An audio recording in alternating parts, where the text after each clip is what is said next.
What's up, everybody? This is Keon, and today we're gonna have a little conversation about Apple. Let's go.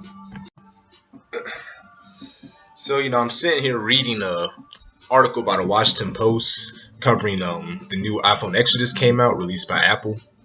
And basically, there's a new phone out and stuff, but already a whole bunch of users are sending complaints to the company saying that there's some glitch going on with answering the phone calls.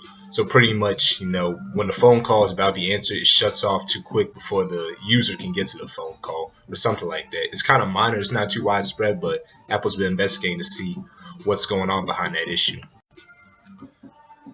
So that's the main issue in that article, but it's not actually the big issue of it all here with the whole Apple situation.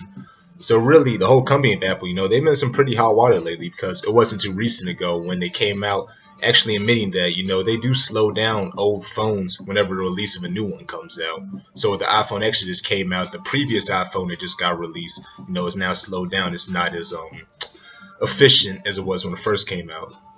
So, a whole bunch of Apple users, they got pretty pissed off when Apple admitted this because they're like, okay, so does that mean that, they're just making it that we always have to go buy a new one, that basically the old ones that we have, they're just not going to be usable anymore? They were kind of wondering, what's up with that? I'm an avid iPhone user myself, as you can tell. It's like my third one, I think I said. I started having the iPhone 4, when I was back like 16 or something back in high school. So big fan of iPhone. It's always been pretty efficient for me. It gets me all the features that I need, and I'm using it all the time. Always got it on me. But I noticed when I had the iPhone 4 that just really started to slow down by the time the release of the iPhone 5 was coming out. And I thought it was just me, I didn't know what was going on. I thought, okay, maybe I dropped it or something else happened to it, whatever, maybe it's just acting up like this because I messed something up. But when I read that about what Apple did, I was like, oh wow, so it's not just me, something's going on in the company. So I thought it was kind of a sneaky tactic by them. I didn't like it too much, to be honest, but So now, if Apple were to be going about this tactic, then it ties into a theory of planned obsolescence. And basically this theory of planned obsolescence has to do with the fact that when a company designs or produces a product that only has a limited lifespan, like a useful lifespan, before it becomes obsolete. It's a very risky tactic or strategy, but it's likely to occur in oligopolies like Apple, and that confident ones really that believe that they're going to keep attracting consumers because since they're producing so many phones, they're going to keep trying to get new ones. It makes some sense because it's all about money, in the competitive field that Apple's in, and they're competing against guys like Alphabet Inc., Nokia, Samsung, Microsoft, stuff like that. So it's a very risky strategy, but if anybody can do it, it's Apple since it's so successful. So that's what myself and a bunch of other consumers are probably thinking was going on.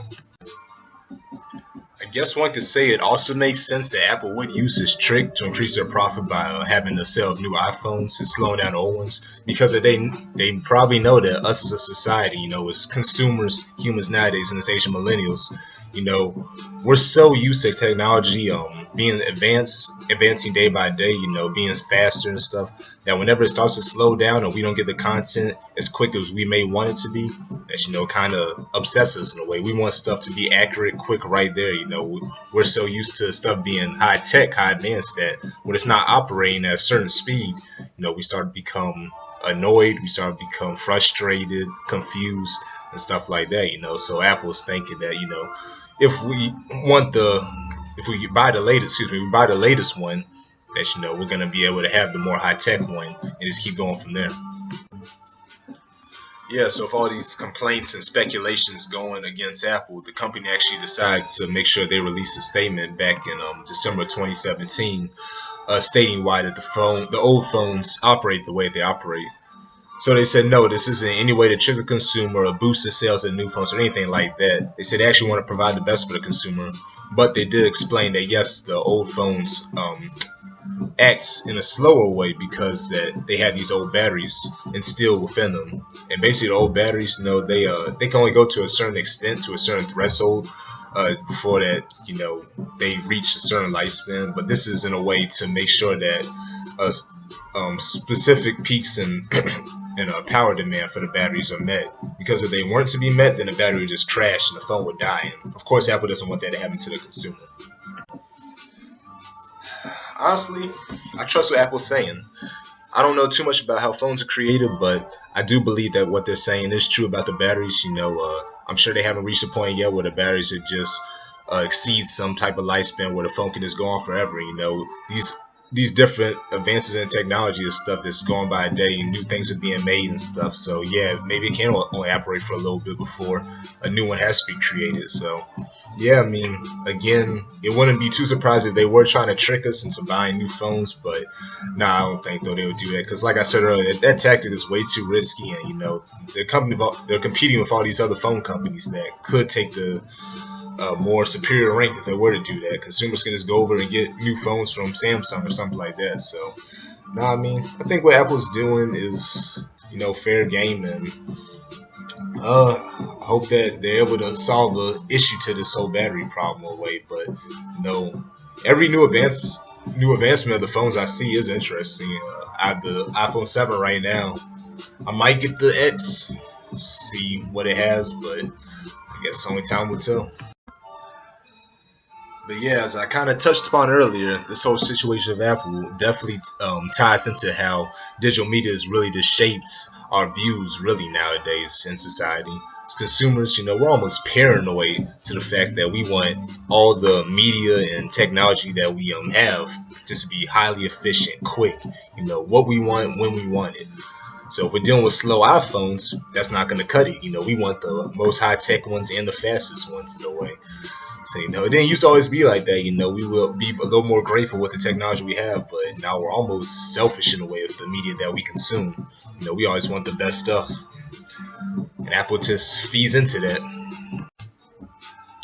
I'm definitely interested to see where Apple goes from here. I feel like lately they've been really more focused on the design of the new phones more than anything. They have some new features, but all about the design and how things appear for us. Which as consumers we are attracted by. So with the new phones coming out rapidly year by year, and old phones kind of become obsolete, we're gonna have to be able to focus on nothing but the new phones. So we can keep old phones, but we'll have to live with the fact that they're not going to be as quick and efficient. So Apple has a cool strategy. I guess we'll see what happens, and I guess we should kind of apologize to them for assuming that they were trying to trick us into using old phones slowed down to boost sales of new ones. Hope you guys enjoyed the video, learned some new stuff about Apple, enjoyed what I had to say. And yeah, this is Keon signing off. Until next time.